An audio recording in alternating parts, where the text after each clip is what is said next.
Good afternoon, my friends. Daniel Miller here. How's everybody doing today on yet another very wet, drizzly, rainy, and rather autumnal Saturday afternoon here in London suburbs? Hopefully you're enjoying some better weather than us, but you never know.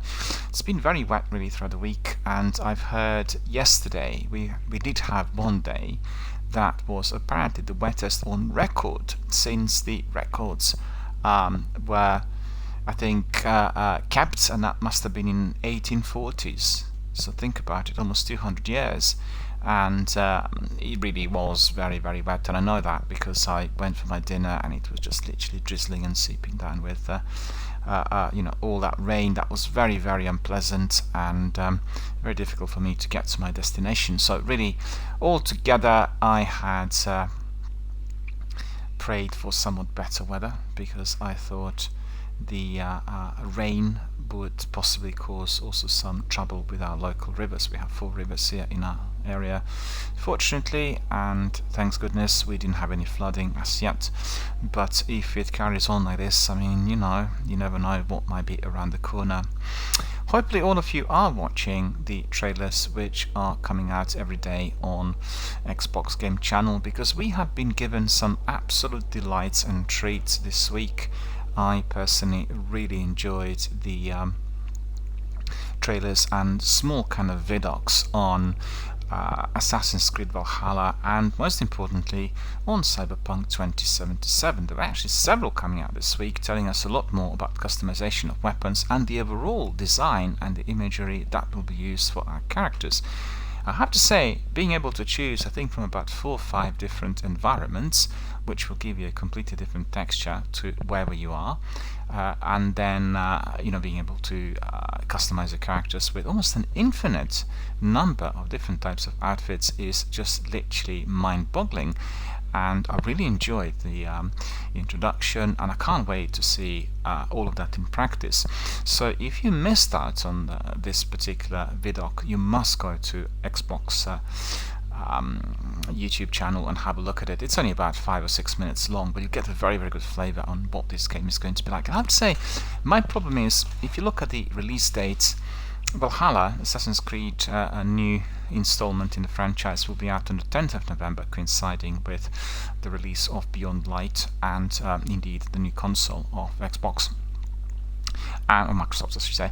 And then we have a few days later, I think it's 15th or 17th of November, we are getting Cyberpunk 2077. So really, considering that this is a week, you have 3 major blockbusters coming out at the same time, very difficult to decide on what game to play first. But still, I think the quantity of work that's been invested in Valhalla and Cyberpunk is just absolutely incredible. It's mind-boggling, the types of options that are given to you, as well as all the other things that are present in these trailers. It is going to be a very, very enjoyable period ahead, with us becoming first of all familiar with characters and in-game mechanics, as well as being able to customize all that is accessible. So don't forget, we're also getting shortly Watch Dogs Legion, and in this game we have also almost infinite customization, as well as the selection of our teammates who are joining factions.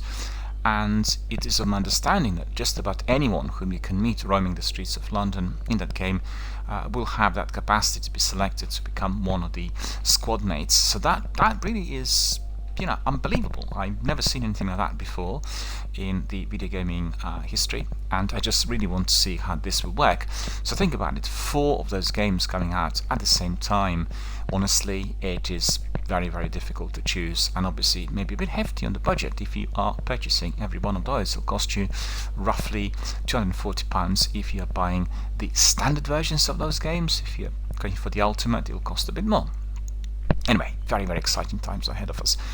Coming back to Valhalla, they were giving us a good idea on all that will be given to us in the game. So it's a very, very good resume of customization and some of the in-game mechanics, as well as the story. We know that obviously Eivor is the character that comes from Norway, and they will try to conquer several counties here in England, and we'll have many other things to do there. One's contesting different factions, customizing characters, deciding on what course of faction to pursue, as well as get fully involved with the story. Looks really absolutely extraordinary. The visuals of the game are second to none. I had seen so many different previews, and I have to say, when you compare them to the rest of the Assassin's Creed series, I think it is excelling, and probably is the game that they would have spent the greatest amount of time on just researching every single detail. It does feel like that even when you are watching those trailers, because you will get immediately a flavor of this ancient England with many different factions fighting for domination, and you will get the flavor of various knights, kings, and noblemen who were involved in that battle against the invaders. Incidentally, I live in an area where one of the greatest victories of King Alfred was indeed completed, and it actually began with the major rout of the Vikings from this part of kind of eastern England, and it's very interesting that I discovered that quite recently in our local museum, essentially the Museum of Local History, that it's being run by a kind of a charity, and they have once a year a major exhibition with some of the local historians. So I talked to them. I was delighted to discover that very near the area where I live, these battles indeed were taking place. And actually, through my walks, believe you me, at night through the nature reserve, I discovered as to why King Alfred was so successful, because his attacks were at night, and he was attacking the enemy at a time where we already began to get some mist and rain as well as fog. And the fog we get in this area, it's not actually everywhere, it's just one particular corner of the nature reserve is very similar to what you get in Cornwall.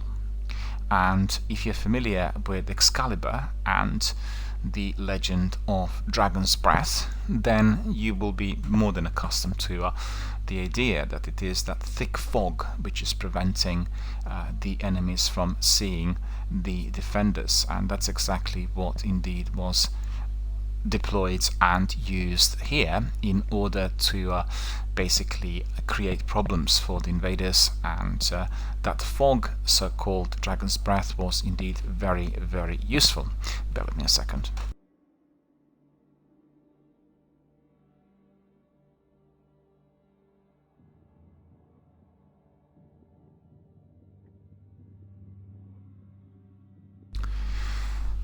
So I also experienced that type of fog, which in fact completely covers one area that becomes fully invisible, but it just actually remains fully located in one single area. It means it doesn't really travel.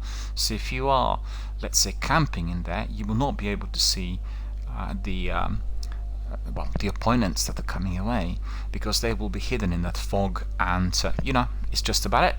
So really quite extraordinary that it was about a year and a half ago I discovered this, I think, and I discovered the history of King Alfred and the local area, but just very recently during the pandemic, as I walked at night through the nature reserve, indeed I detected that kind of phenomenon. And incidentally, the game's coming out next month, so all of those things are blending in together, and be very interested to hear and see, of course, if any of those tactics that King Alfred used in our local area were integrated in the game. So plenty for me to explore and enjoy in the new installment of Assassin's Creed. I have to say, visually, on my Sony Bravia setup, it does look absolutely out of this world. I'm really astonished by the quality graphics, but also the customization, because you are selecting characters, you are going to be doing everything on them, in the menu detail. And I think I'll go for the female version of Ivor. As a personal reason, she is a Viking, and I used to have a girlfriend, very close, one of my best friends of all times really, who looked very much like her. So when I look at her, that's the basic customization that I've seen. So Ubisoft broadcasts. Whenever I look at her, I remember this particular person, the way she was, obviously, quite a few years back. And I thought, well, that's going to be fantastic, because generally I customize my characters, and they're molded or blended with either my own personal appearance or the appearances of some of my friends and associates. So I have another friend who's a musician, and I modeled my female characters in RPGs, the games like Neverwinter and what was the other one? Black Desert, and many other ones. They just model her appearance on this friend. So if the friend looks at my character, they watch my Twitch stream, they'll say, "My goodness, it's me."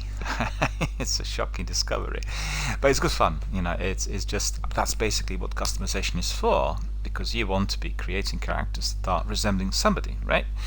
And greater, more detailed customization, better the effect will be. And I certainly much enjoyed all of those games that provided us with that sort of minute detail customization. I really like that for, well, in order to create my character. And that is something that will be arriving in here to Destiny World, because people complained about the physique of their Guardians, and they wanted to have the same sort of detailed customization like we've seen in other more advanced recent sort of state-of-the-art AAA blockbusters. And I'm really excited to see this, because the appearance of my Guardian, the physical appearance, not the outfits, has been fairly basic, and therefore we couldn't really kind of toy with the face or do various things with the eyebrows and irises and retinas and ears and all sorts, whilst the other games had this really fully developed and much more advanced. And I think certainly with Assassin's Creed Valhalla this came across as top notch, with Cyberpunk even excelling, making it even more infinite. And so that is really a great fun for me to create a character that looks like somebody who's close to me, and then I play the character, and I've not told them really they need to discover this by themselves, because of the obvious, but it's just really good fun. And Daniel de Leroy is a character I use in lots of my RPGs. You would have seen that character in quite a number of games, inclusive of Neverwinter and Black Desert. Bless Unleashed, for instance, is another fantastic RPG game that I play quite a lot, very similar in fact to Neverwinter in Elder Scrolls, but still always great to come in, discover some new abilities, and I just love exploration of that massive big open world. So that's basically the score, and I recommend the vidocs on Valhalla and Cyberpunk to everyone. The easiest way of doing it is just go to YouTube and check out Xbox channel in there. They really have the very best selection of the news. They excel, and I mean, if you compare them with IGN, Xbox is dedicated to gaming alone, whilst IGN used to be like that. And I in fact I was even subscribed to the Insider magazine in the 90s. But they're diversified, and they have so many different bits of news coming in related to soaps, reality shows, and everything else that I'm absolutely not interested in, and very hard to get a regular stream, because obviously you can customize on the filters, but the algorithm doesn't always pick up all the news that come in. So I was resort to Xbox channel. You get literally everything in there, and if you really, you can even go to the one run with PlayStation, but I think that they're not as active. And on the other hand, you can combine the two. You can just go from one to another, and also you can have PC Gamer. PC Gamer is dedicated to everything released on PC. So if you are checking out, let's say, have your daily rundown on what you want to be doing and what you want to be kind of exploring the near future, you can start with Xbox channel. You get the vast majority of the videos that are released, all to do with gaming. Then you go to PlayStation, have a look whether they have anything which is done proprietary stuff, like their own exclusives. And after that you go to PC Gamer. Sometimes you have obviously a repeat trailers, so you need to watch them twice. You just eliminate if you are, let's say you already watched them on the first channel and you skip to the other. But all those three together I highly recommend, because they'll give you a complete picture of what's happening out there in the industry.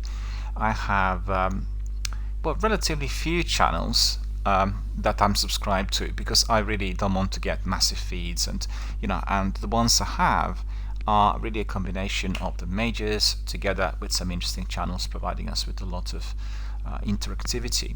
And Xbox Insider, for instance, is a terrific channel, and I always enjoyed the conversations that they would have had. And let me think, there's also another one.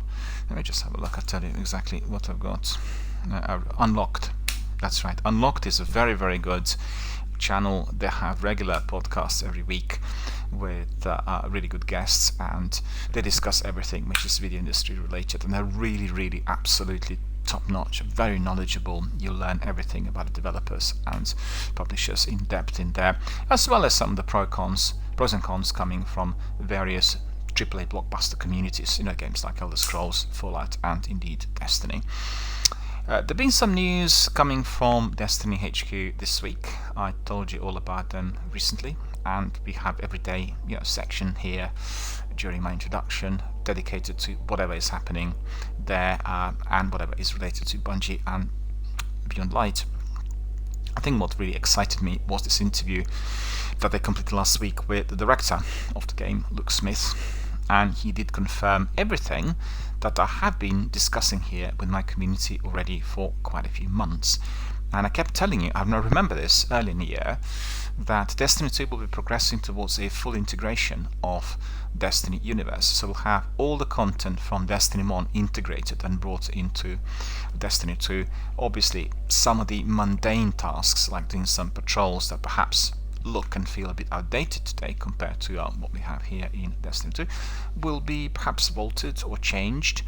But the main content, which is based on the missions, the strikes, the campaign, will indeed remain here, and it will be very much of interest to everyone. So I really look forward to that degree of integration, and he indicated this already a year ago before the Shadowkeep was released, and I kept saying that there will be these things coming in, and lots of our community members say, oh no, they will never do that, they will not want to be reworking. And I'm not sure as to why they assumed that the content would be just left alone, but in fact we already heard from the company that that was their target. They do not want to be creating Destiny 3, 4, 5, 6. They believe that this is an outdated model with the installments. The reason for that is simple. You really want to be having everything in one place, and similar to Netflix, you want to be watching your films, you make your lists. Similar to Amazon, if you're, for instance, purchasing films, you make your list, you purchase them, you keep them in your library. They always will be there, and you access them with ease. I have to say, for somebody who's been collecting films for many years, it is of a tremendous advantage, where you can just type a few letters into the search, and then you get your film popping up straight away. If you have a few thousand films, say 10,000 films you own, it's very hard to find exactly the film at the moment where you really want to be watching them. The pros and cons on the streaming quality, and it will be dependent on your setup, the quality of your equipment, as well as obviously your internet connection. But I find overall the Netflix and Amazon Prime recent upgrades to be absolutely top notch, and I watched really lots of films recently on Netflix, and the picture quality is mouth watering, and all of them are obviously done through live streaming on my console, Xbox One, and I'm very happy with the result. They're almost Blu-ray quality. It's a very slight difference which almost is invisible to the naked eye. So if you are one of the fans, then you will be able to dedicate yourself to these kinds of collections. And the thinking of the Bungie team is certainly to have everything within one universe, so you do not have to be migrating using the old discs and doing all sorts of things. And if you're looking at various chapters, previously every DLC would have been delivered on a separate physical format. There's no need for that anymore, and they will want to have all the chapters. It's going to be like a Destiny saga. You'll start with the very beginning. You may have a prequel, you may have the Genesis, you may have also other things which are related to the future developments, and I think I like the idea. So I'll tell you a bit about what he said. I've got the interview here, and we'll just read out some excerpts from it. You'll be able to see.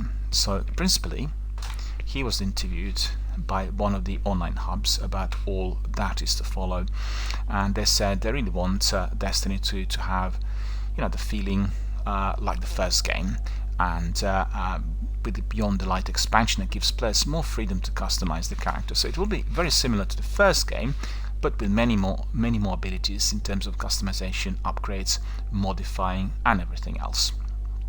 So as you know, the game launched in 2017, had a...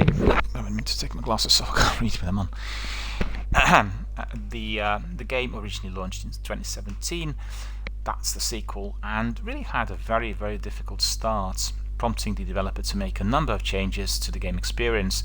And last year the studio also separated from the publisher, Activision. You will be familiar with this, and that really allowed the company to be I guess a bit more independent and push the series at their own discretion.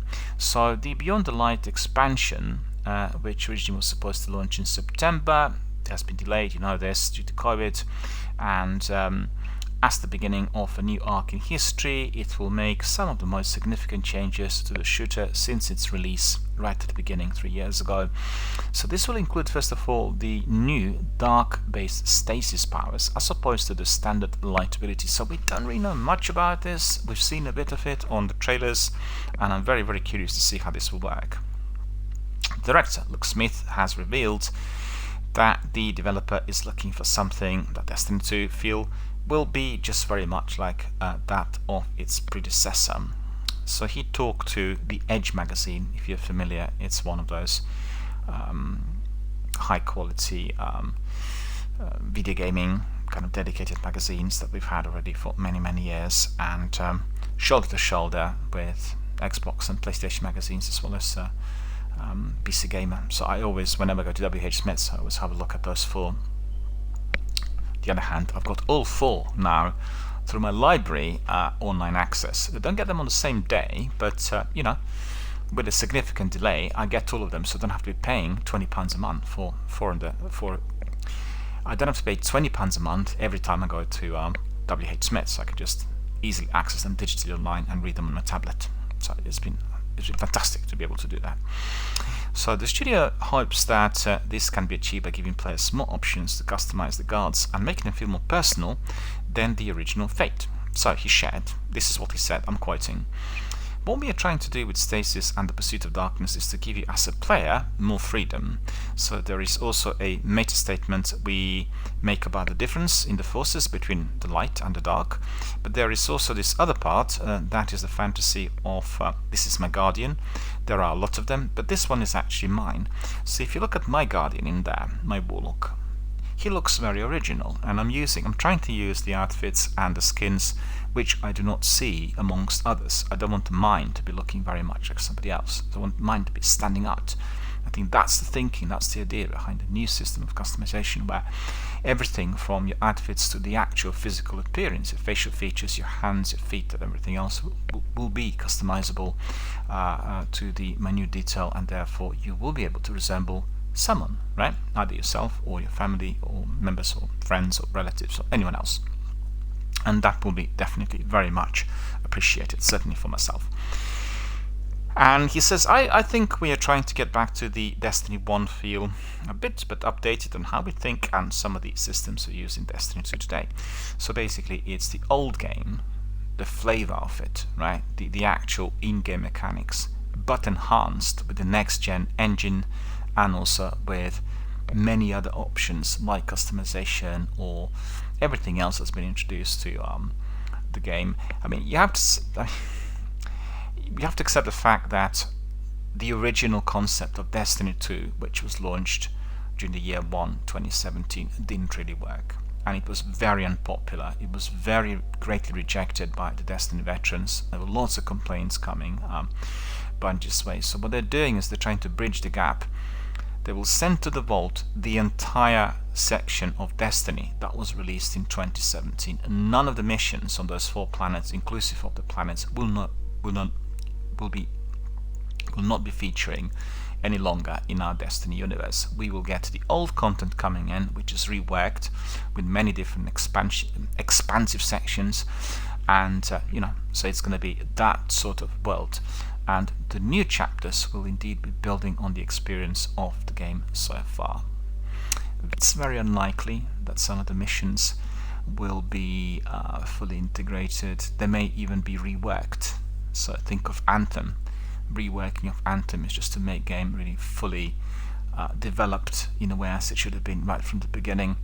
So I think the idea is that the activities such as very short story missions or adventures on those 4 planets that appear to be not popular can indeed come back, but in a different format. Or maybe there will be Destiny Vault, Destiny Archive that we are going to be accessing through a another hub somewhere else, because presently whatever is vaulted is going to be no longer accessible. Which reminds me, I need to complete some of the quests that I've been holding for quite some time in my inventory. The start of Beyond Light comes at a time where Bungie forges a new relationship with Microsoft, amid rumors that the tech giant is planning to buy the development studio, and Destiny 2 is obviously available on Xbox Game Pass. We are doing it here on that platform. All previously released expansions can also be downloaded as part of the subscription service, inclusive of the upcoming DLC, which already I have in my possession. Those who own a copy of the game can also upgrade to the next-gen version of PlayStation 5 or the Series X for free, which is called Smart Delivery. I think that's really, really good. And the game's already been reworked for Xbox One. It's highly illuminated. The graphics are, much enhanced, and I'm sure that once we get the new console, the upgrades are going to be illuminating it even more and providing us with a better viewing and gaming experience. So,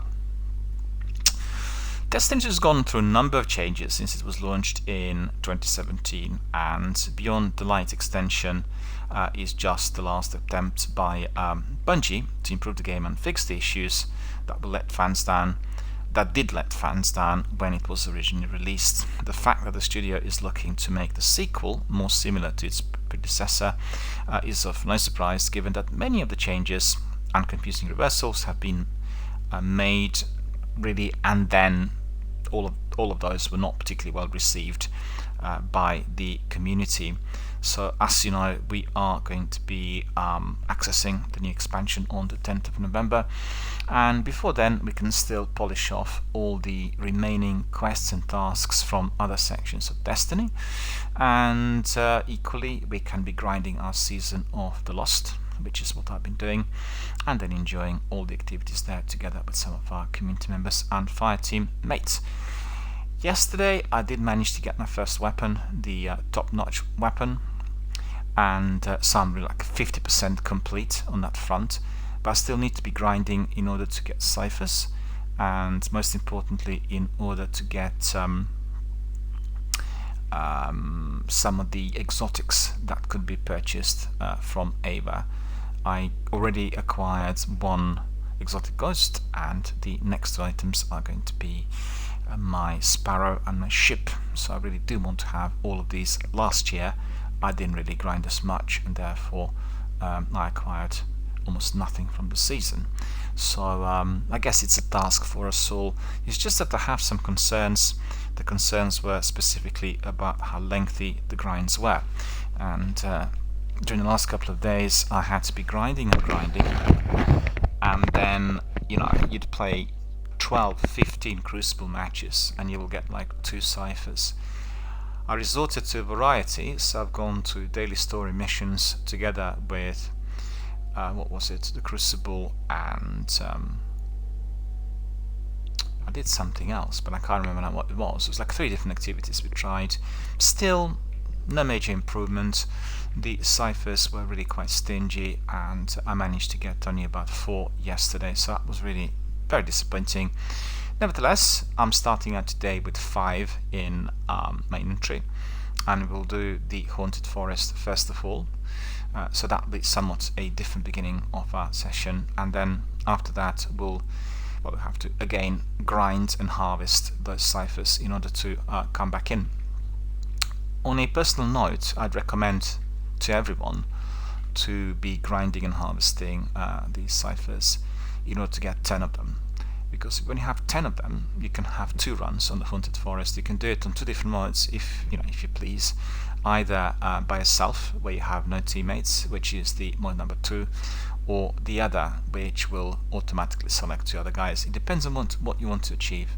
I think for myself, as somebody who's not done really the Haunted Forest as much, the option 1, doing it with other guys, is preferable, because we are getting usually towards the level 7, and we get then better quality loot, and that was the reason as to why I managed to get my weapon yesterday. I was very, very delighted after that lengthy grind that then 50% on the weapon side of things was indeed fully completed, and the weapon is customizable, and you can rechange skins, you can do lots of other things, and generally very good. On the other hand, on the downside, This is not an exotic weapon to start with.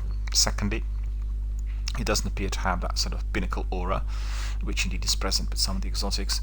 So all of that is of great concern if you are one of those dedicated collectors and completionists. What would be the point of regrinding the whole thing yet again for the second year if in fact you realized that the weapon was going to be exactly the same without any major improvements on the roll or loadout. So that's something for Bungie to resolve, I guess. I personally would like to see the seasons coming back with the old and the new content. But to be fair, considering the pandemic, we are in a position where we've got to be very understanding, and the company is not working from the offices, and therefore their hands are tied in terms of what they can deliver. I'm sure that once everything gets back to normal in a few years, most likely to be, we are going to be looking at some of the different types of content arising as part of these seasons, because the seasons are relatively new, been around now for a few years on the AAA blockbusters, and they will really need to work out a system through which these seasons are keeping people attached to one community. Like I told you earlier, Cyberpunk, Valhalla, Beyond Light, and Watch Dogs Legion, all of them coming out within a period of a couple of weeks. What community will you stick with? It's just very, very hard to decide.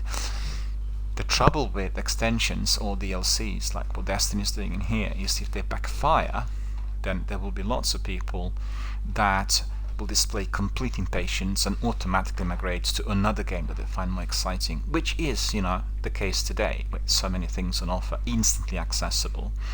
I mean, I have obviously the experience of a gamer who's been around for a while, and it was not possible in the past. Because of the monetary elements, you would buy only a few games that would cost you quite a bit, and you would then stick to these games, and these games were, delivered in a linear format. Destiny, the Destiny 1, when it came out, was giving us a revolutionary, kind of a completely revolutionized concept of gameplay, with being able to access all different sections of the universe, a non-linear narrative, and that itself is something that still needs to be worked on. It's not anymore a new concept, but you need to be able to provide the content that will keep people very busy, interested, and attached to that particular world.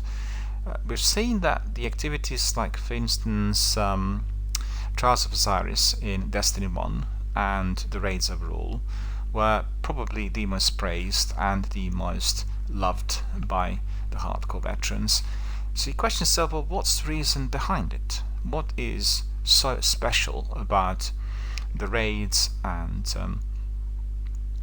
the trials that will really keep people so busy? And I'll tell you what it is. It's the difficulty. It's the skill level that is required. That is what's greatly appreciated. Hardcore gamers are not into this sort of teenage addiction of collecting skins and doing different outfits. That is very exciting. It is definitely useful and very much geared towards the social elements of any gaming community. But if you are really to be sticking to it, for months and for years, you've got to have the quality content. Why does somebody read Newsweek? Why does somebody read The Guardian? Why is it that these, like for instance, The Guardian's been around for 150 years, and you have readers that start reading it when they're in the teens, and they still read it when they're in the 80s. It's the type of content that the newspaper, which is obviously in the know, provides every single day. This is what will keep people interested. And how you look at it, if you're not providing the quality content and you try to masquerade it with flimsy, perhaps even more expensive additional offers, it will fail and your investments will fold. So it's a big problem, for the companies like Bethesda and Bungie. You need to employ a very large team, first of all, which will cost you a lot in order to produce such content. The teams need to be creative, they need to be reworking ideas, they need to be constantly working. And we are talking about 12 hours a day, so it's very, very tiring. And if there is one period that really, for me, excelled in the recent video gaming history, it's the year 2 of Destiny. I thought that during the year 1, when the game was in circulation, they worked so hard to create so much content in very, very short period of time that the year 2 with those first 3 seasons for me was probably the greatest, the busiest, the most remarkable type of content that I've ever seen given to us by any developer in such a short period of time. And I felt completely overwhelmed. There was too many things to do. I didn't know where to start, and still had not finished all these tasks even as I participated in all 3 seasons. So these are the challenges, and I'm sure these companies will be very, very engaged with the thought process and the resolution to which they'll come up with a very, very, very good way forward. Providing always your high quality content is tricky, and we've seen that with kind of a long time television series. If you think of X-Files, for instance, that did have very many seasons, or you think of, let me think, we could think obviously of quite a number, but X-Files is probably the best example because it's a very, very lengthy series that did manage to retain the quality, but still, they exhausted every possible avenue of inquiry. They integrated subplots and the stories that were, I guess, not imported, but connecting with other games, films and series out there, and they've come to an end, and that there are many reasons as to why that is. I think video gaming is providing us a somewhat different capacity, and first of all, the actors who play certain roles could change in a period of 10-15 years, and therefore the involvement with the story may well be altered. That doesn't have to be the case with video gaming, but still I think quality content with quality stories and quality activity will always be the most important thing for everyone to observe. I personally find the games like strategy games, if they come up with too difficult concepts, well, that is going to be just for a very, very niche group of players, people who really want to be spending hundreds of hours just learning how to play the game. I think for the games like Destiny, there needs to be a combination of simplicity and the volume. So you have loads of things to do, you can do them to a different degree, and most importantly, they need to be blending in perfectly with the need for your community to be brought in, so you do it together with others. And these are the most important factors in any modern video game. And I think just like they said yesterday, after DJ, the director of their community section, he basically announced his resignation. He will be withdrawing from company after 9 years of holding that position, and everyone is going to miss him because he was indeed very, very involved with the community that we have on all levels, from meeting people face to face to answering their emails, communicating online, talking to them on the phone, video hookups, etc., etc. And he would be able to tell you, working on your community and bonding with those people is absolutely critical when it comes to the success of a major open world game in the present day and age. And certainly Bungie did establish what I could see is a new rule for anyone else trying to do it, because the community works perfectly. It's overall very ethical, very dedicated, strongly policed. We have people who are also contributing to many charitable causes, and it's a community that really evolved from the original Halo membership. People who played Halo from 2002 to maybe 2010, 2013. After playing it for 11 years, they fancied a change, and Destiny was indeed the perfect logical extension, with lots of similarities to Halo in terms of the actual exploration of that world, but with many additions and new inventions that indeed made it a bit more advanced, more interesting, more entertaining, enjoyable, and indeed, most importantly, very much focused on that community membership. There were no guides, there were no tutorials, and I think that's a risk, because you can have a game failing if you have no tutorial. People don't know what to do. But it coincided with the expansion and the development of various online communities, and people able to communicate through messages, through ICQ, through Skype, and then eventually we had Twitch, which was a couple of years later, and it also coincided with the release of the expansions, the Taken King expansion in particular, and therefore the community just grew. My personal experience has been absolutely wonderful. Ever since I joined the community of Destiny gamers, I've felt embraced, I felt supported, I felt helped, and indeed encouraged to carry on with certain activities even if I didn't fancy doing them. I had a lot of help from everyone. The channel I established has been a beacon for Destiny 1, and I just, at this point want to say to everyone, in no time I will be bringing back Destiny 1 to our regular streams. We probably combine Destiny 1 and 2 because, quite frankly, I feel that with the sequel we are not getting the interactivity here that we wanted, and I'm a bit unpleasantly surprised. I thought the migration would be generic and certainly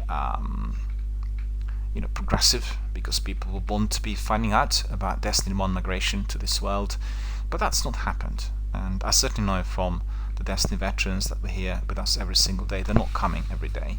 So there may be some other reasons causing it, but I think principally the reason is that they really kind of grew cold on the sequel, and I was surprised to hear from about half dozen of our friends who were really grinding Destiny 2 to say that well, they're doing that no more because the recent seasons were seen and experienced as being perhaps to a degree worthless, as they already completed all these activities previously and they're doing some of the games. So that tells you, if you are embracing a game like, for instance, Fallout 76, or if you're doing Red Dead Redemption, or if you want to be doing any other major open world game, you will find yourself being absolutely embraced by all the new tasks, the characters, the world itself, and therefore you will not be watching any more Destiny on Twitch or YouTube. And that is one of the answers. So we'll try to bridge the gap by combining the two streams together. I think it will be more than right and proper in view of the fact that Destiny is going to be fully integrated after, or I should say throughout the period following the release of Beyond Light, and people will probably quite enjoy excuse me, going back to the old. But I'm just sort of excited and I guess a bit mind-boggled about the whole thing. If we are importing Cosmodrome and all the activities from Cosmodrome into this world, what is the activity going to be like on the servers of Destiny 1? Are they going to be withheld? Because if you're keeping two activities pretty much the same on two separate games, then you may be shooting yourself in the foot. So these are all the questions I have, but time will tell.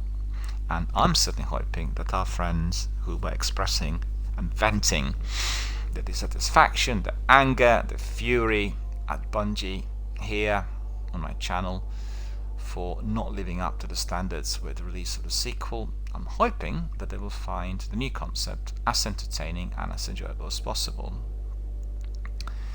Anyway, so these were the thoughts I had, and also some of those that Luke Smith had given us this week.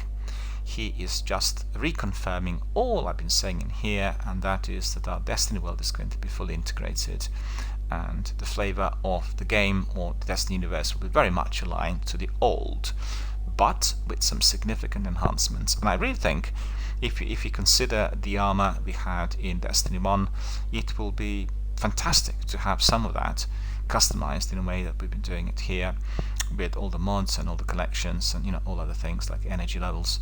Terrific. It is grindy, it does require attention, it does require patience, so it's not a game for just about anyone. On the other hand, you don't have to be having all of it, because some of those mods and some of those tweaks will be helping you with the most difficult activities in the game, for story missions, for the strikes, and for anything else which is delivered on a very basic level. This is not seen as absolutely necessary. So you have your own choice. You can decide to grind, or you can just leave it and get content with maybe a few weapons, and then squad up with the guys who were doing exactly the same, and already in possession of the biggest and the best possible loot. So it's down to you, and I think Destiny is giving us this opportunity to really find for ourselves whatever works for us. I'm very excited about this in-depth customization. That is one of the things that I felt was missing, and I really like creating those characters that kind of resemble either myself or my friends and family members, and people who I know, and that is going to be an add-on to all that we are to expect. So really excited about that. I really look forward to it. And yeah, so all of that is to follow after the 10th of November. So make sure that you are planning and that you're saving in order to get your new expansion, because it is going to revolutionize Destiny universe as we know it.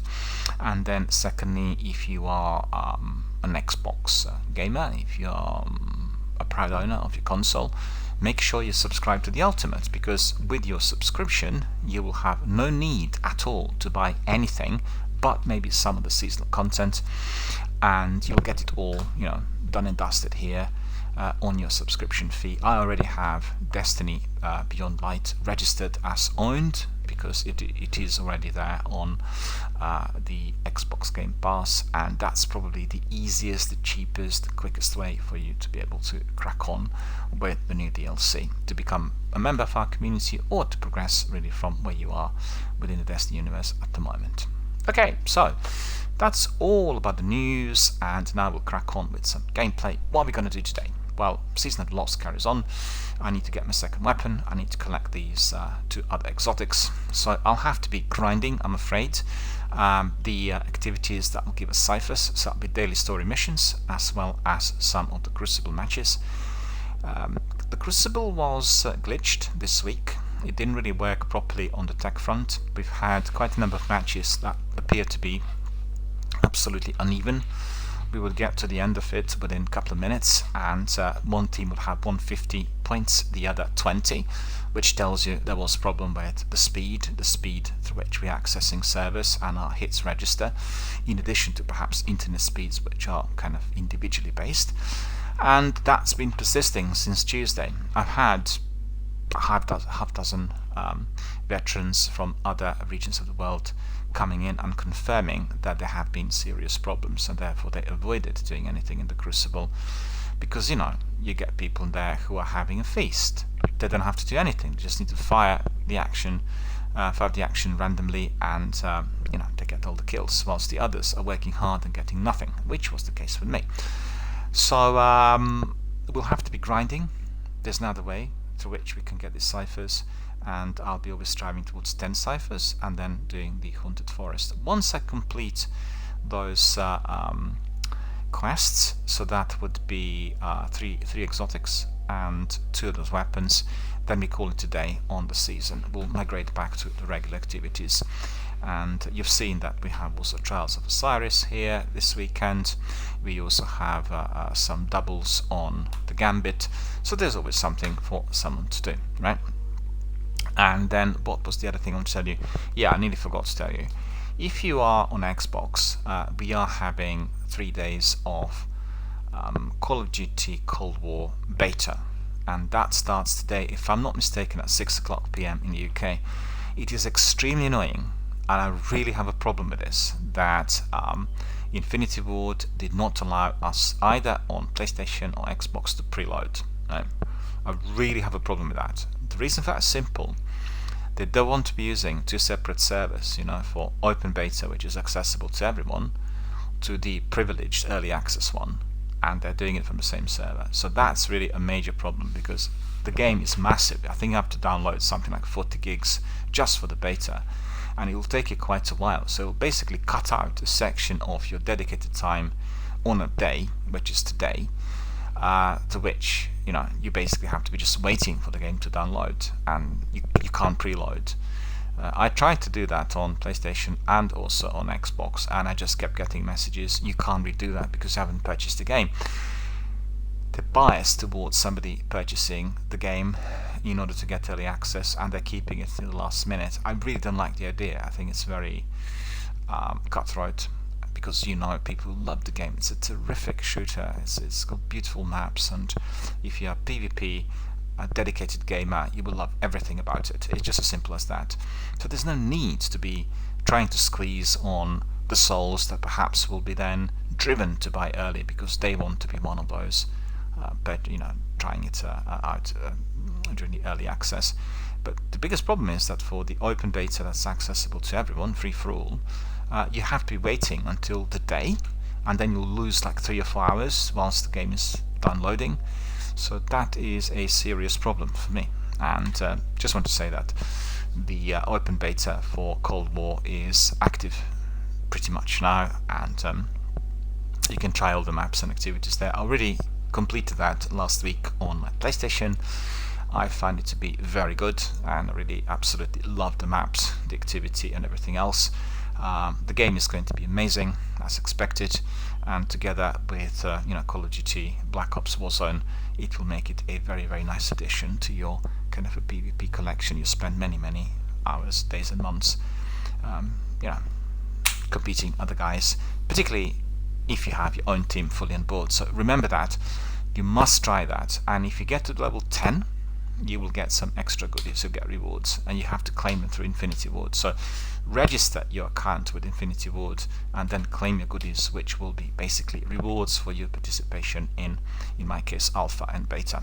I acquired them already, but I'm just telling you, it will be very useful if you pick them up, because these are just Alpha and Beta related, and if you are displaying them later, once you play the game with other guys, you will be seen as a founder member. So that's really, a very nice kind of touch to your own time that's invested in the game. Alright, I need to have a short break because I'm losing my voice, and we'll crack on with some serious gameplay here. We'll start with Infinite Forest, incidentally, after we complete our admin.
Alright my friends, let's just crack on with some action. Warlock Human Male, DRBMiller it is. As always, we'll go to the tower first. We'll do our admin, get ready, and then we'll be heading directly to the Haunted Forest. I have 5 ciphers which were left, I think, since yesterday, and I've been grinding it, like really the whole afternoon, only managed to pick up 4, sadly. And just about a minute to set up my scarf in here because I. Yeah, 1 moment.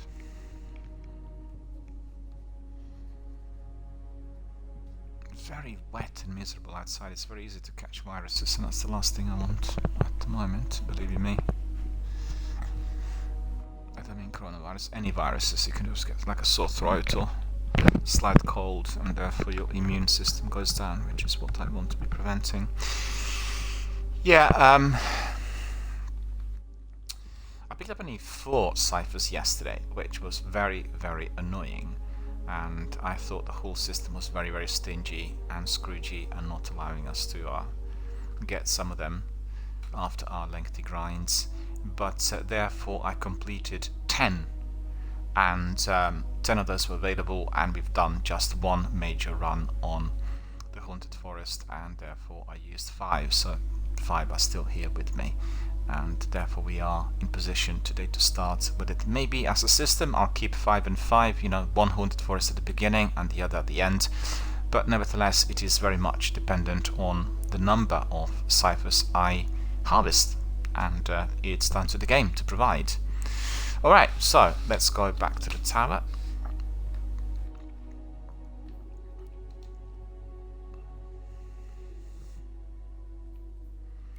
There we are. We go. We need to speak to Ava as well. So get ready for our next adventure.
We have much to discuss. We have much to discuss. Well, not really. At this moment in time, what I need is just some bounties. I think, oh, we've got some stuff there with our friend. Let's see what this is. Checking.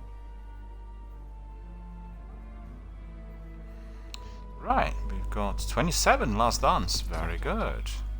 Hold fast 22. High-minded 22. Annoying hunger 23. And some money. Well, you see, this is the loot we picked up in the Haunted Forest yesterday, so that's quite good. And we'll deal with this more this immediately, but first of all I need to see what bounties I have still with me since yesterday. And I didn't really complete most of them, and well, I stand corrected. I did actually. Super Slayer completed. Haunted Terrace completed. Haunted Power completed, and Bounty of the Forest completed, so that's all terrific. We got lots of cookies, progressed up the ladder with our season. Let me see whether we are getting any rewards there.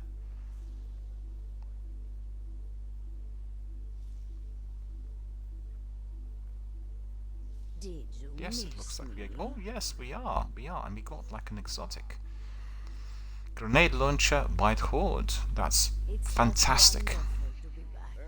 I missed you all so This much. weapon is extremely important, for your gambit activity, because it does really cause a very, very big, massive damage to the primeval. So if you want to be excelling, once you go down to the primeval battle, you have to be using Wither Horde, right? So it's Wither Horde that will destroy the primeval better. So remember that, because this weapon will be causing We are blight. strongest So there you together. go. And then break the bank. So we'll claim this first. Okay, so we've got this. And then what I want to see is something else. I want to see whether I have whether I accessed that last.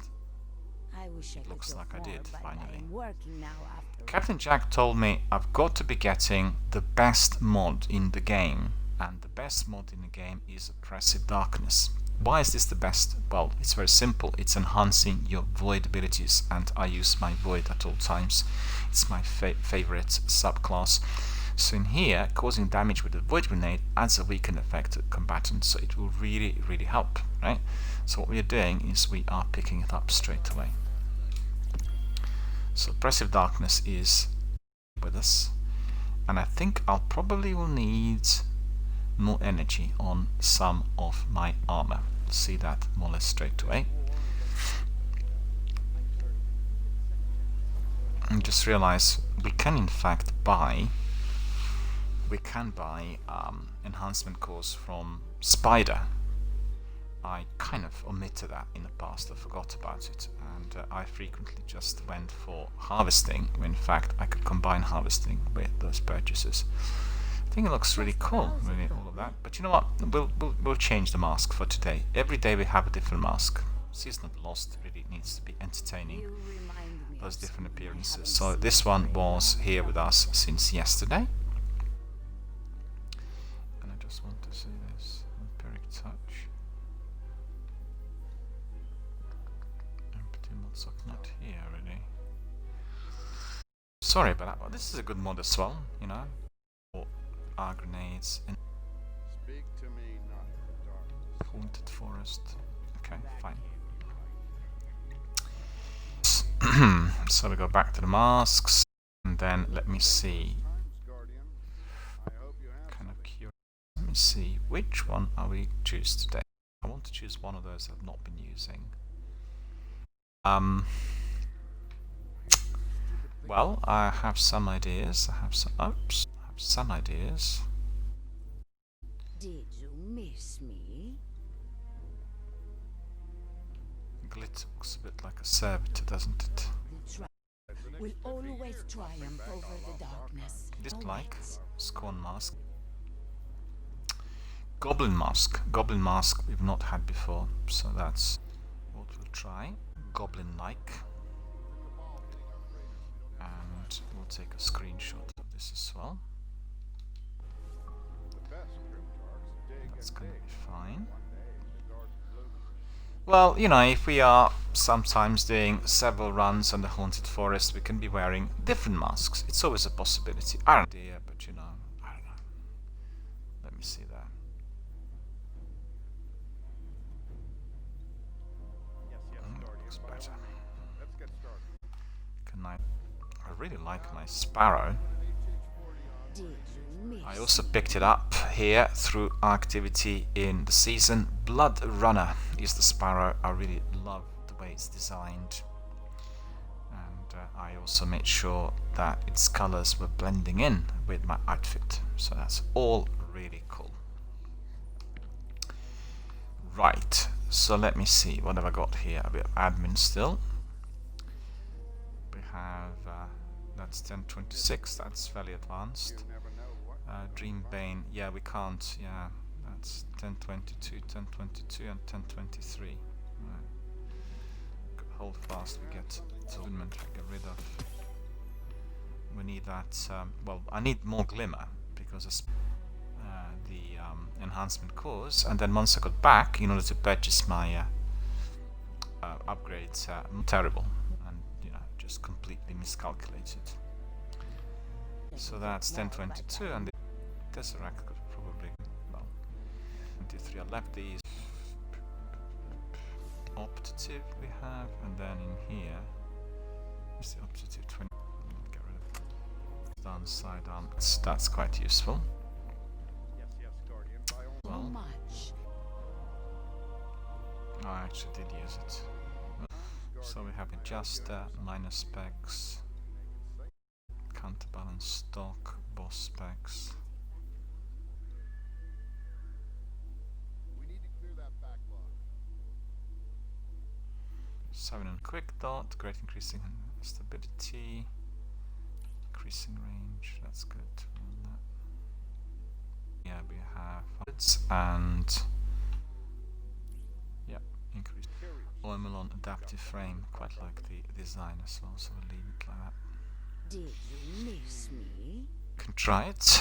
And here we have our swords, and curious about that. Oh, 1024. Some feel for well, these ones can definitely go to the vault. I actually need them up. Very happy about the exalt up. It was our seasonal reward. It will help me with gambit matches. So we have vaulting in here. That is 1022. Well, that's not. We'll put this shotgun in the vault. This is our top-notch weapon. Remember, break werewolf. It doesn't matter really. I wanted to increase the the power level for Braytech werewolf. It's a blue item that I just deleted, but never mind. We'll pick up 1025 easily as we do Haunted Forest. And that this is one of those two weapons that you get as you complete many grinding missions here in Season of the Lost. Braytech werewolf. Yeah, if you want to see what it looks like, well, this is it. Doesn't have a particularly good roll. A bit fluorescent, a bit crucible, and you get precision frame, which is reducing recoil, considering this is an automatic rifle. So we'll try it in our next. But I just need to be infusing 10, 20, 25. We actually put it into.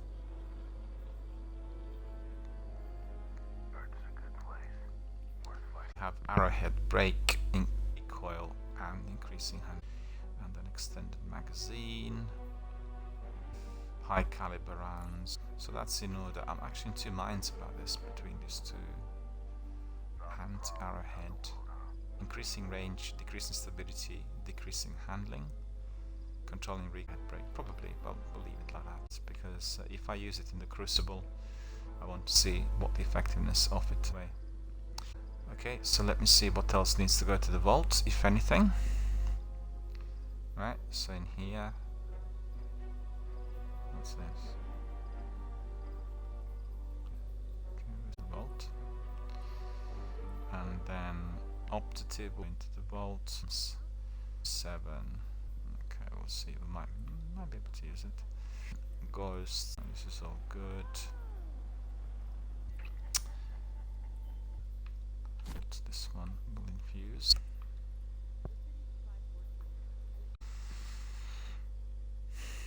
And quick have any doubles, we can get rid of them. Okay.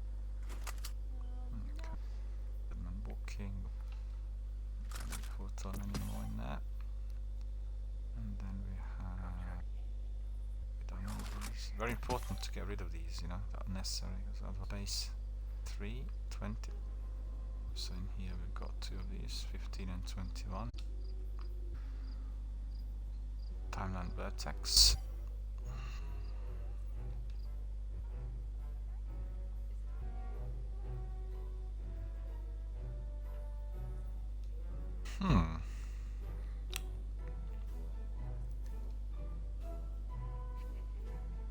Cool, all sorted.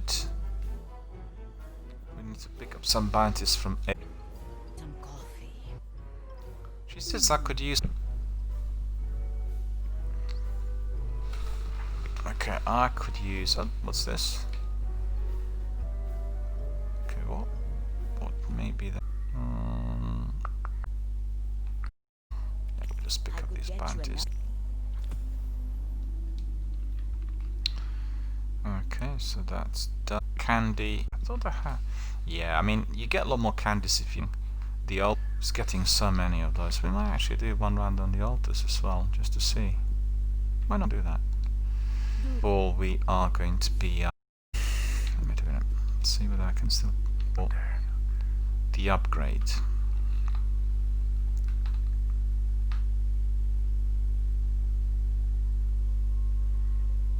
Well, that's new. With the horde. That's because we picked up that weapon. Yeah. What they started long ago. You're just along for the ride. So we are going to be accepting this.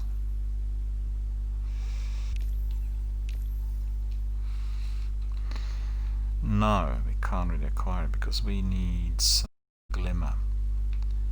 And we really don't have much glimmer at all. Oh, we did pick up some with the...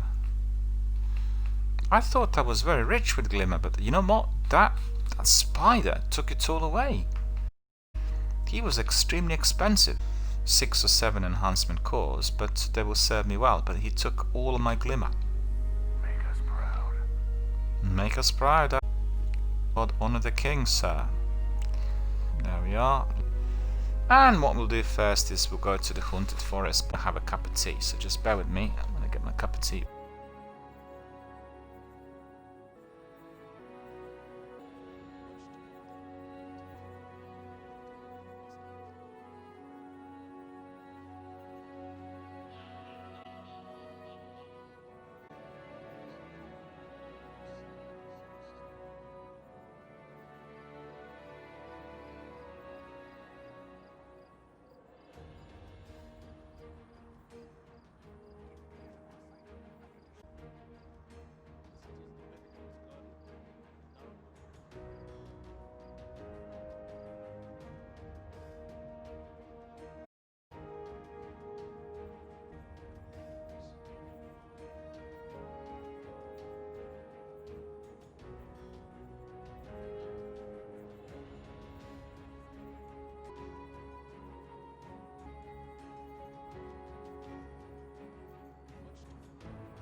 Alright my friends, we are now going to be departing, and our first port of call is going to be the haunted forest, of course. We have ciphers since yesterday, and we'll be able to open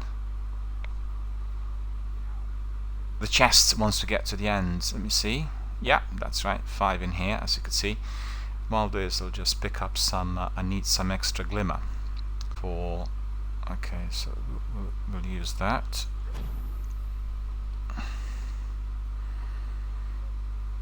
Glimmer extractor I need.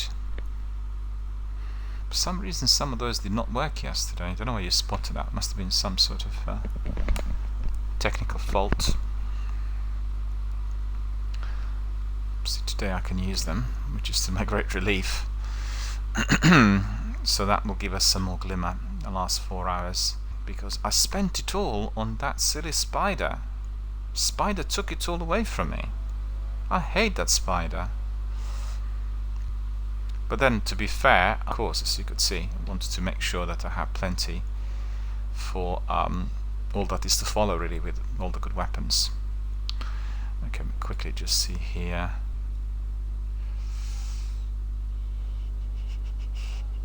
Red King, we've got that one yet. Not really used it this much.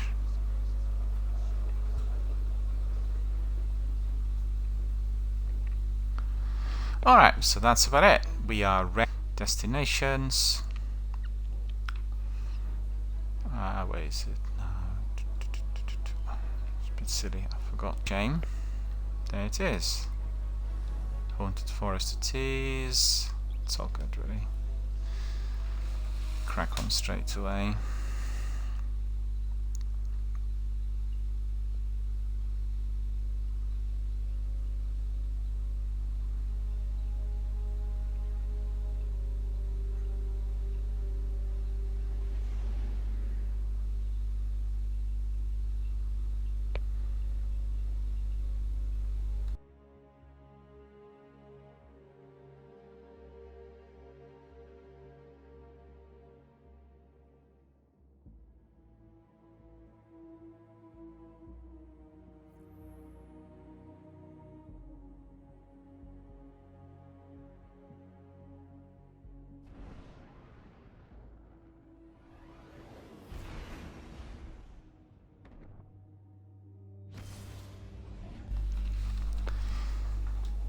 Well, I have 5 ciphers, so I still have to be getting to the tier 7, which is what I had not been able to achieve so far since we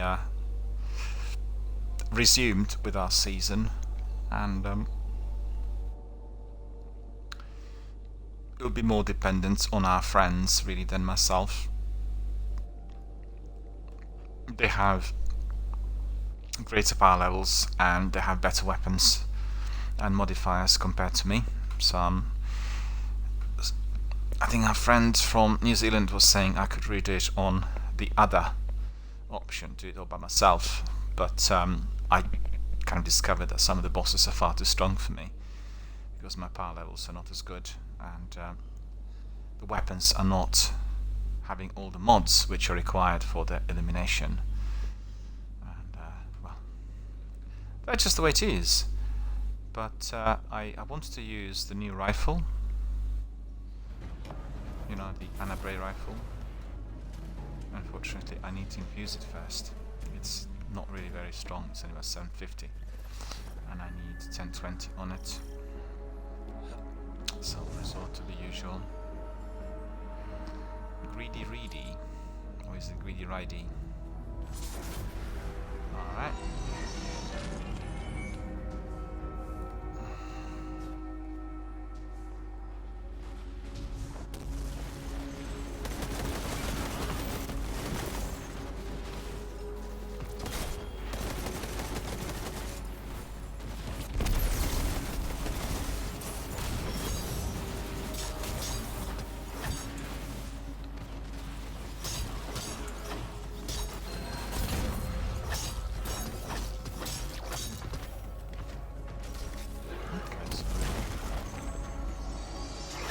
Oh no no no no no no no no no no, not him. I'm gonna get away from him.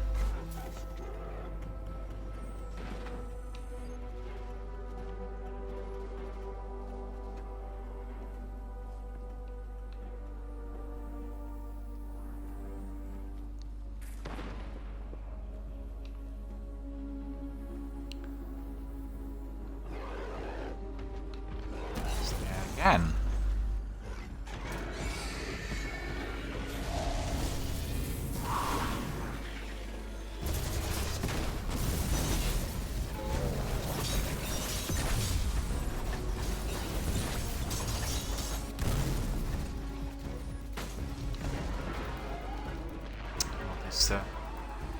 His boss basically pushed me away. Look at this. Dreadful. Thank you.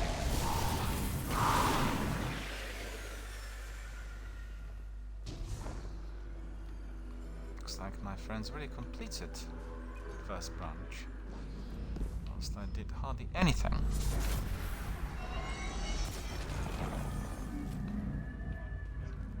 Okay, what's going on?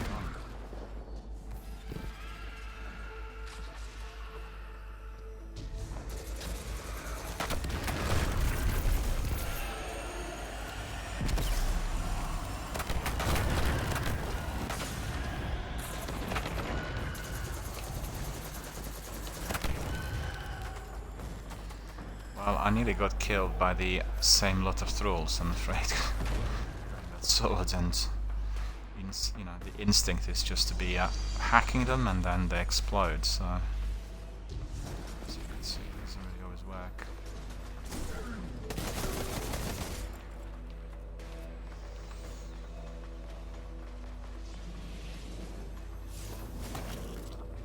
Okay. We all are alive and well, by the looks of it, so that's good.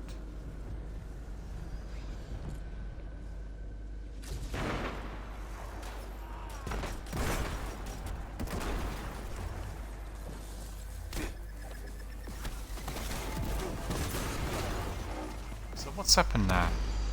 I was reviving our friend and suddenly he... Don't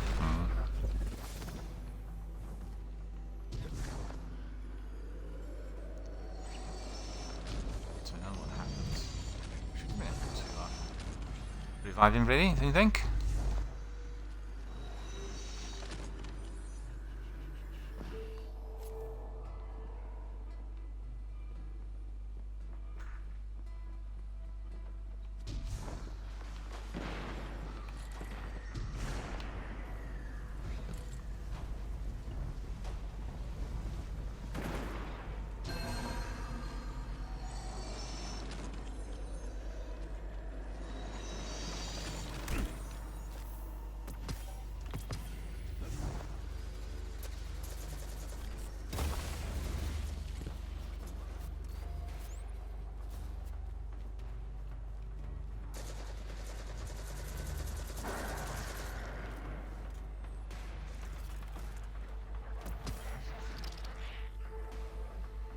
Where are the beasts?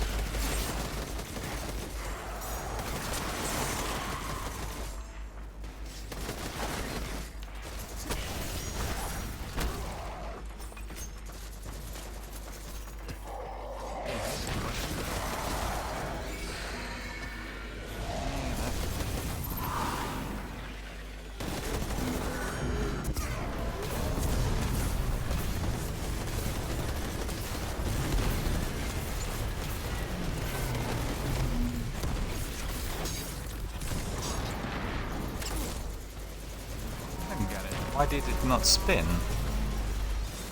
Thank you. It's spinning.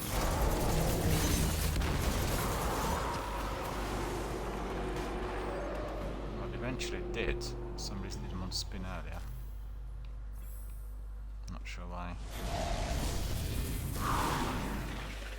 No, where are we? Where are we?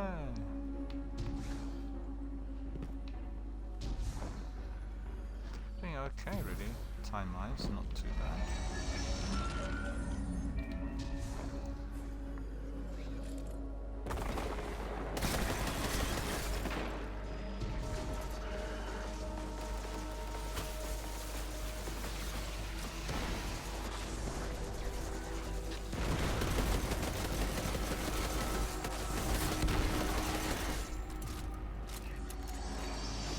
That's alright. These ones have been resolved. Just a second. For a moment I thought it was the big boss. But he's not really he's not really there. Branch 3 cleared, okay.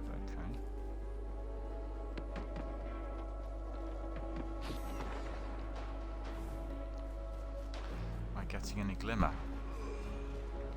Well, hopefully I am.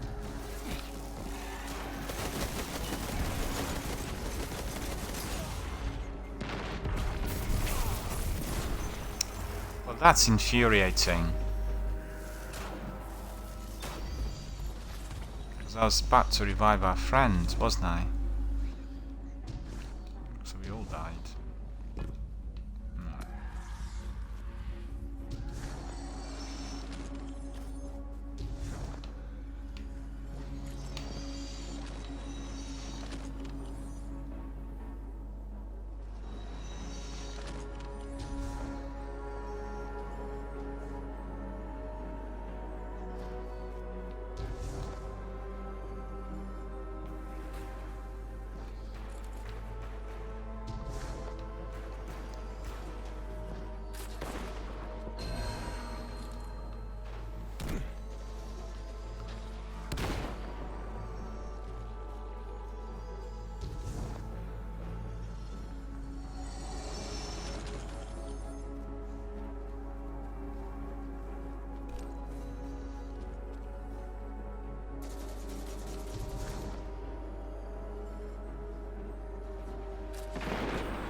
That worked really with 2 of our swords, very good.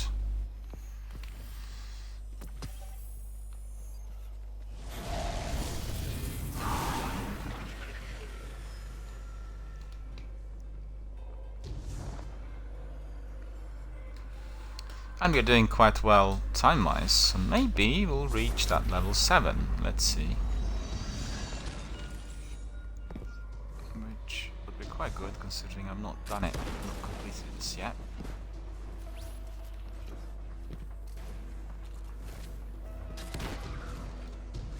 Oh please, why did I jump into this hole? Go away! I must have bounced off that branch. Thank you.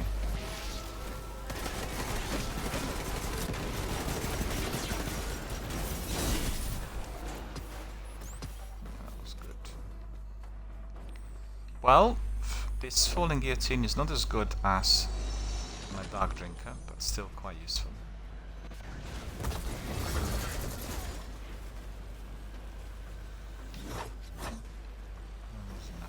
Just disappeared. That's not fair.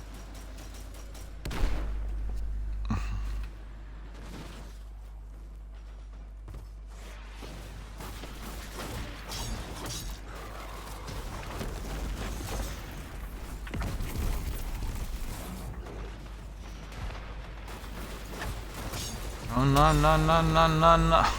Oh no. He was hiding. He was hiding.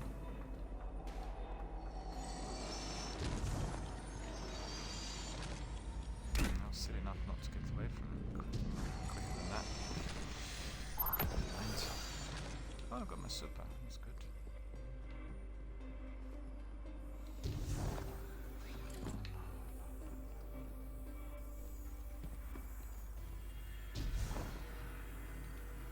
What is going on? Where did I get to? What is this?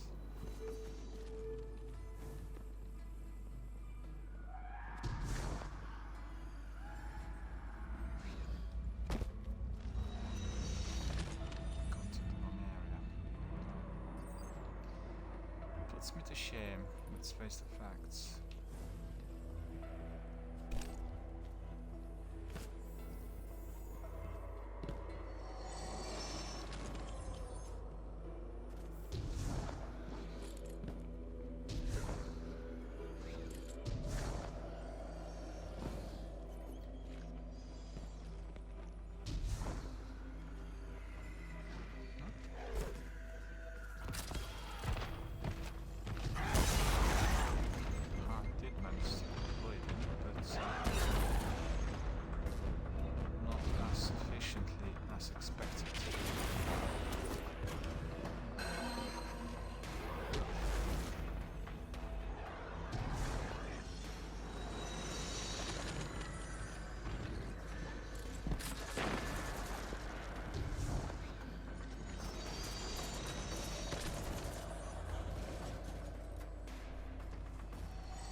Thank you.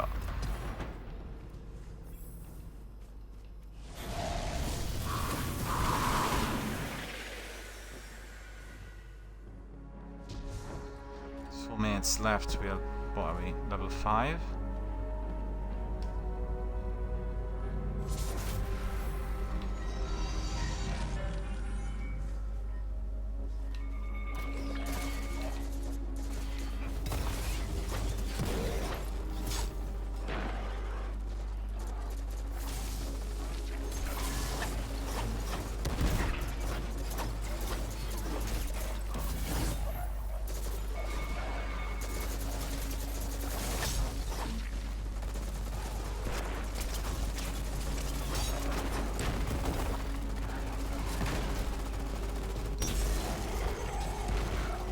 Well, that's unfair. That is unfair.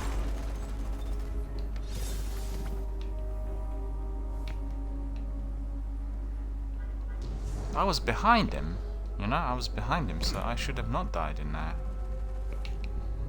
Don't know what happened.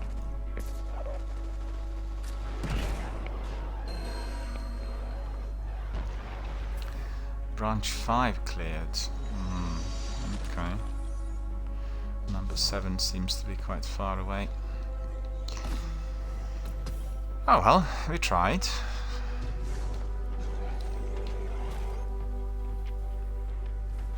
But he's there.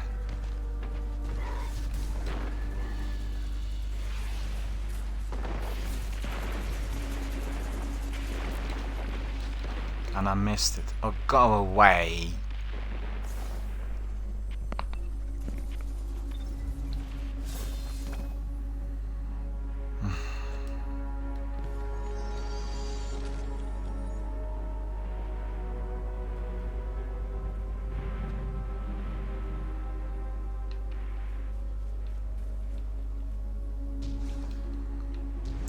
Well, this setup is too dark, so I need to really brighten it up. That's the fact. This is too dark. I can't see where I'm going. Video.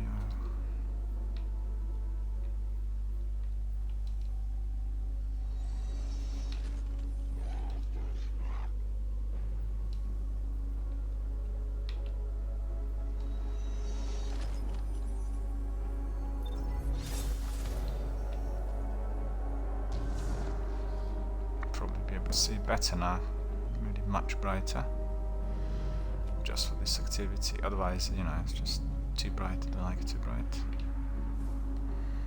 Yeah, I can see it a lot better now. I need to be going.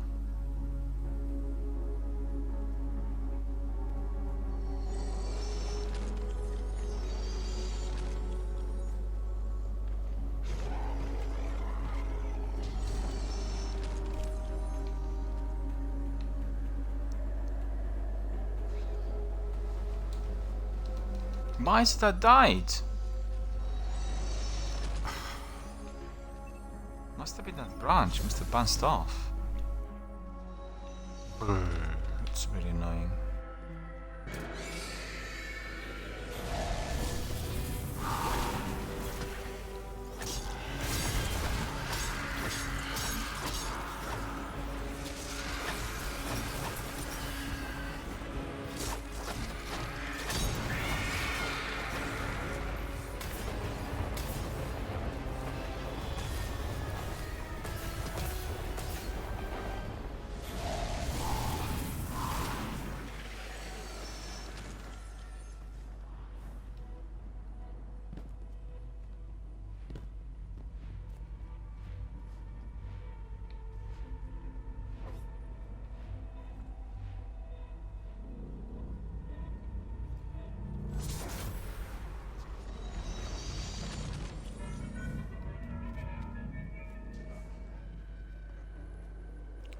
Losing him is 33 seconds, that's not really a lot, is it?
We're nearly there. We are nearly there.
Okay, so now I need to be opening all of the chests. Come on.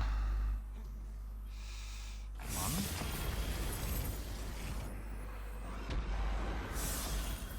Two.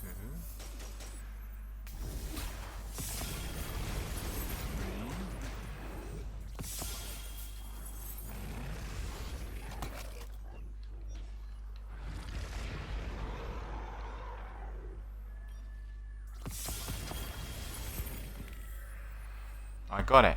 I got it. I've got the second weapon, Horror Story, I picked up, so I'm done and dusted with it. So that's terrific. I've got my 2 seasonal weapons on me. I'm very happy about that, so that's really cool. So this was a really good run, but we didn't complete 7, we completed 6. So not sure what we did wrong towards the end. Must have done something wrong.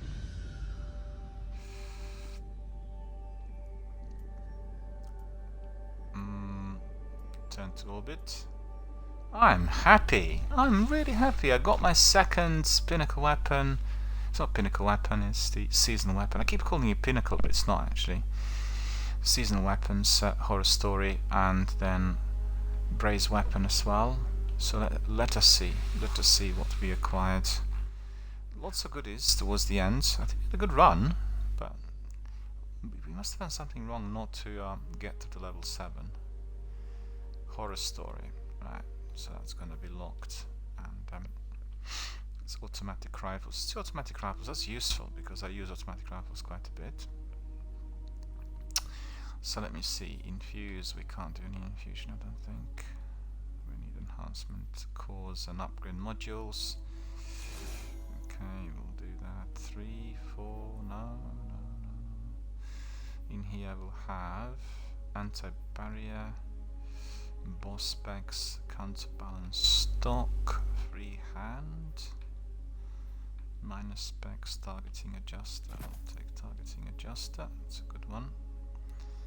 Rifle scope, increasing range and decreasing. No, keep that. Open the magazine.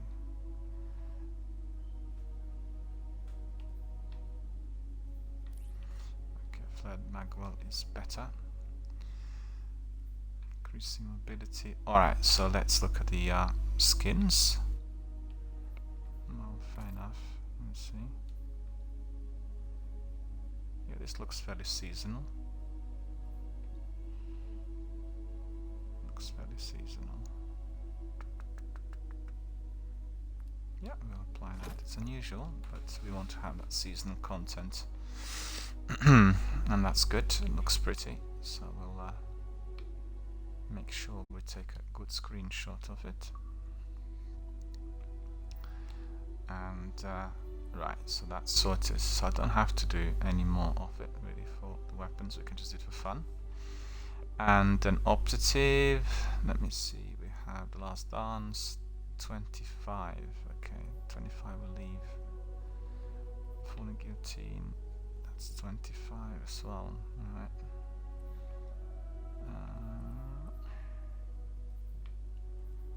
750.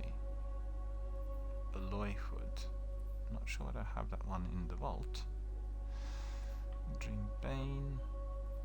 26. Oh, 29. High-minded. That's good. 22. 750. 750. Heal Camel we don't want. Philomath we don't want. Got better quality of the same in the vault. Right.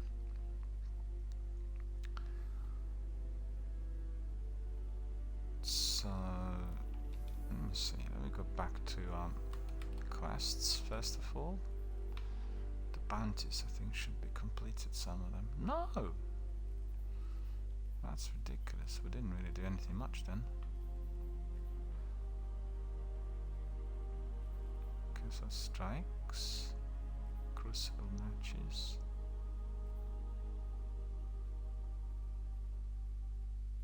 Finishes, alright, supers, okay. So, crucible and strike, we can do that straight away.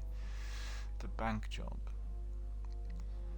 Acquire vault keys by defeating combatants with kinetic energy grenade launchers. Rapidly defeat combatants with a higher chance to receive a key. Okay, so we are going to be using a variety now. So let me see, that is kinetic or energy grenade launchers, okay.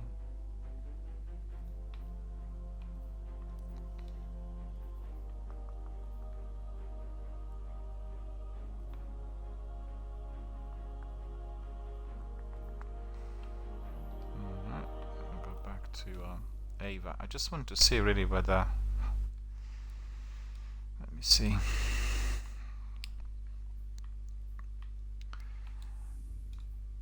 I want to see whether I can acquire that second, my second exotic.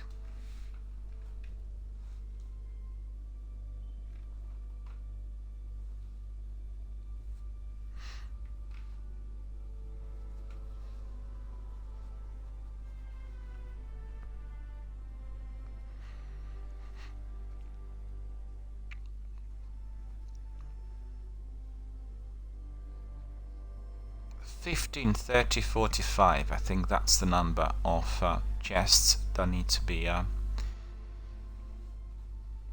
unlocked there in the Haunted Forest in order to complete triumphs. I completed the first triumph, but the second one I think is still pending.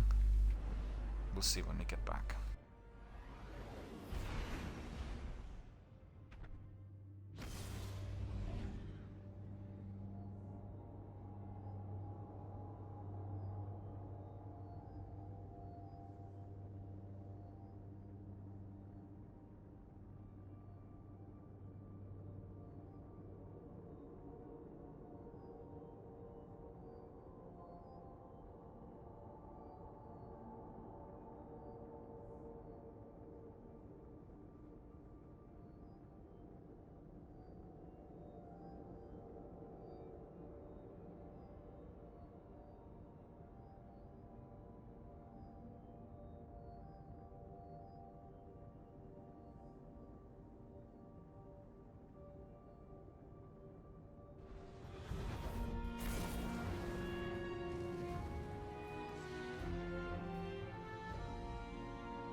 Oh, new quest ability as well. Okay. Let me see. No, that's not it. Quite like my mask. This is a new mask.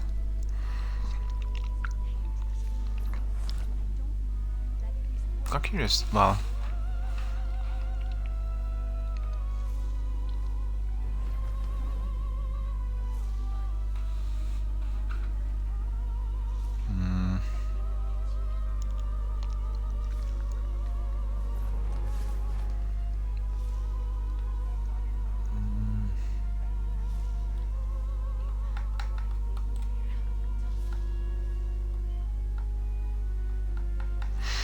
no, that's not happening. But something else will be happening. That's the use of my mod. I want to be using the new mod I picked up, I was just hoping you'd stop. and this is the one that will provide us with the greater void power. Triumph cash cow. Okay. I need to see really how far I got with that.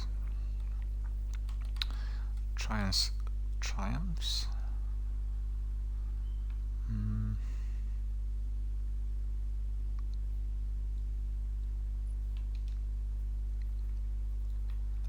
Ava's journey.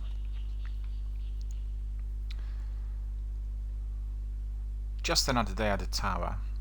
Ava Levan grinned, threatening to break through a deadpan. The request was simple enough, a shader to commemorate the end of what?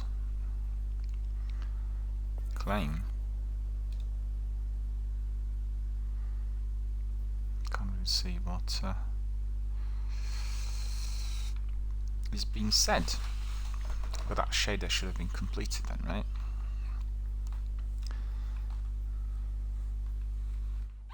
Secret triumphs. Oh, relive moments from stories past to earn this story. Okay.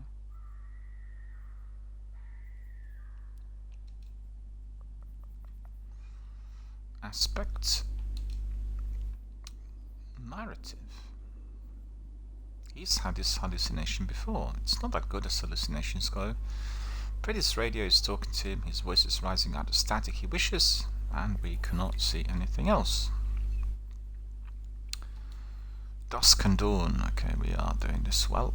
So that is Vanguard. Heroic story missions. Heroic Red War. Complete heroic story missions from the Destiny 2 main campaign. I'm astonished that oh no, I know what it is. Yeah, we were doing that yesterday in order to get our ciphers. We'll do it again today. Done 3 yesterday. We can carry on today with some other ones. And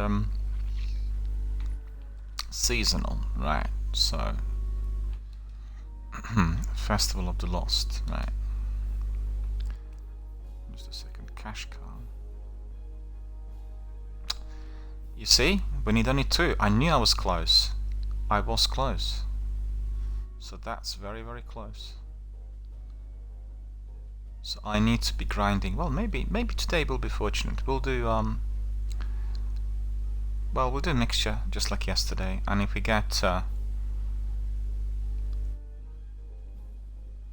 guess we can get 2 and then open, you know, 2 chests and claim that second exotic, so that could be quite good. That's certainly a possibility.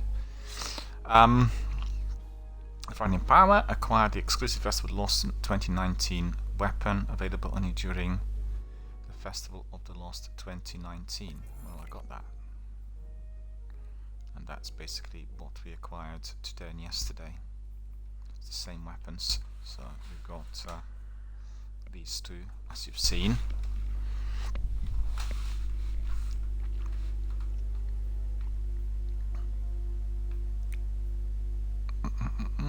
So Cash Galore is 45. Okay, we need to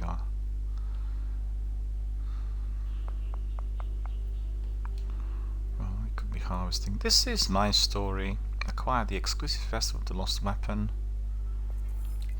Well, I did acquire it, so that's good. So what else have we got left there? Masked Accomplice.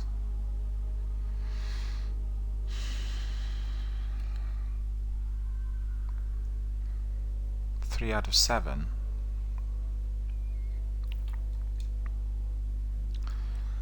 tracking triumphs. We want to be completing all 7. Cash grab, that's done. Yeah, so it's cash cow and cash galore. Okay, Tomb Horizons. That's the one we'll be getting once we complete the triumphs. Acquire the vessel of the Lost Sparrow. Yeah, that's right, we need that one. And secrets. Okay, so that's not too bad. We're doing good. We're doing good. We are really moving up the ladder. Find and listen to told stories surrounding the moon by camp patrols. Do this, but not today, of course. Right, so hang on. Seasonal season. Festival of the Lost. Master please. Yeah, so cash galore is 40-50. Fine, I've got it. Got it all. So it's from our friend as well. Because there perhaps may not be. Right. Yep. Okay, we've got these. Fine. We can purchase those upgrade modules. Pick up Glimmer. But what we'll do is we'll have a bit. We'll go to altars. The altars will provide a lot of currency, so I need to go there to do the currency. Bond of Forgotten Wars is. We want to get some of these. Come on. I'll get rid of maybe any of the green ones. Shaders I'm keeping, as you could see.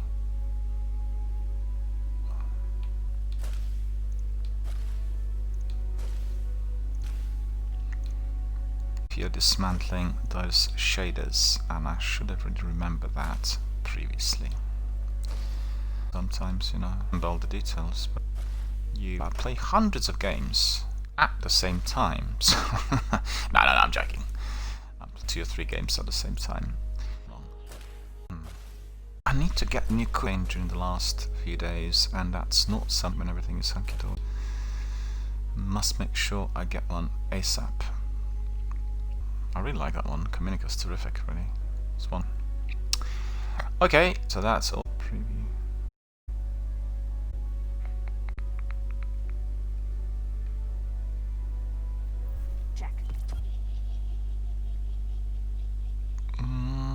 Shadow Strike shader. Let me just try some.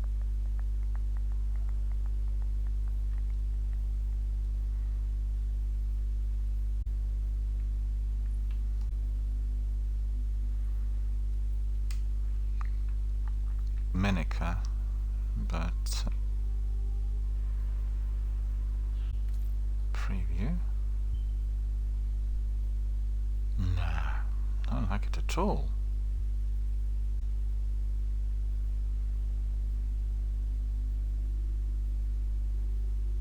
Yeah, that's anything else there with weapons? Probably. Neververse isn't just a title, it's a family philosophy.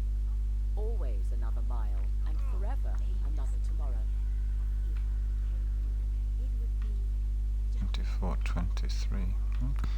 It's 26, that needs to go to the vault. Oh, 29 even, okay. 21, 24. So that's all good, really. I need just upgrade modules, really. We need to can do it all, really. Let me just think, what do we do?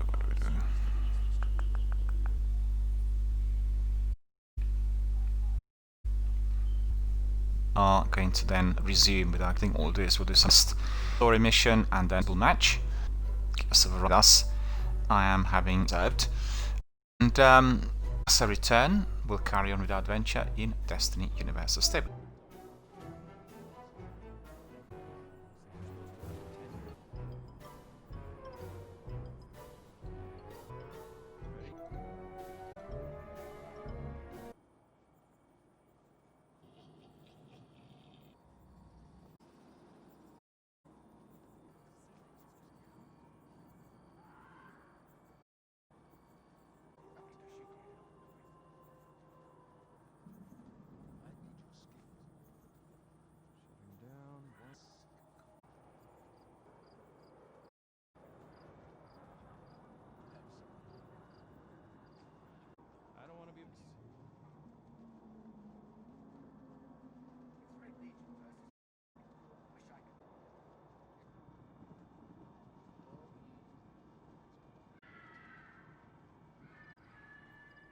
Oops.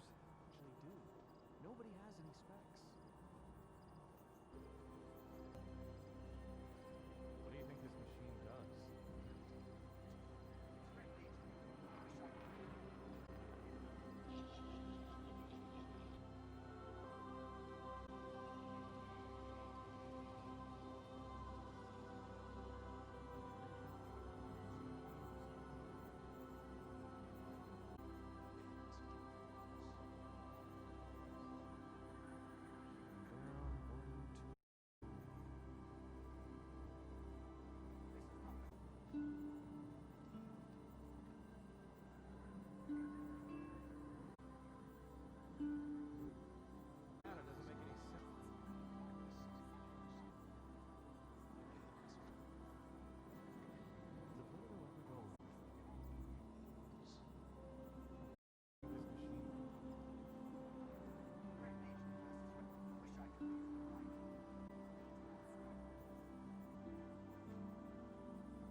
part is defective.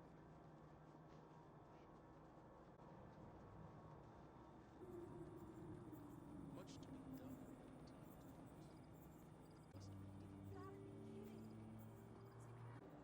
It should work.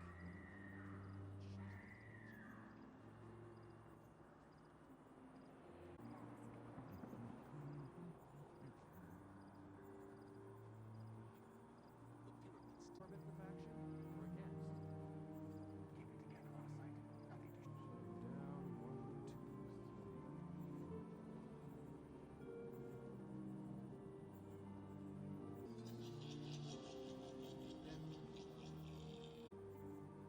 Alright, gotta get a decent view from over there.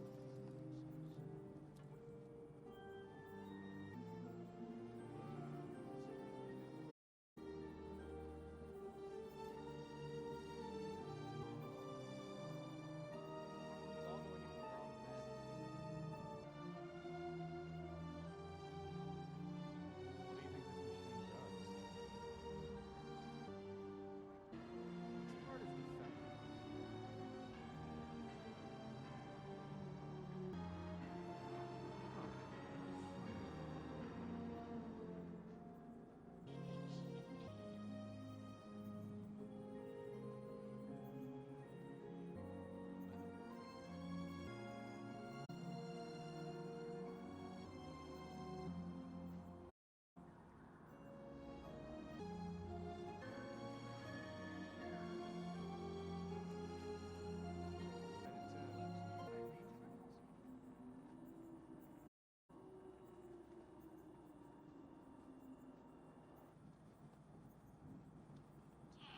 You're of most use to us.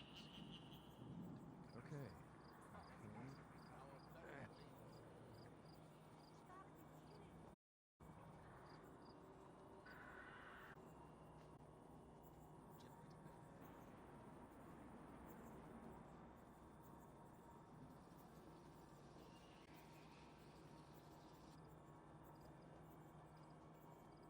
This is bad. One who tells the executive.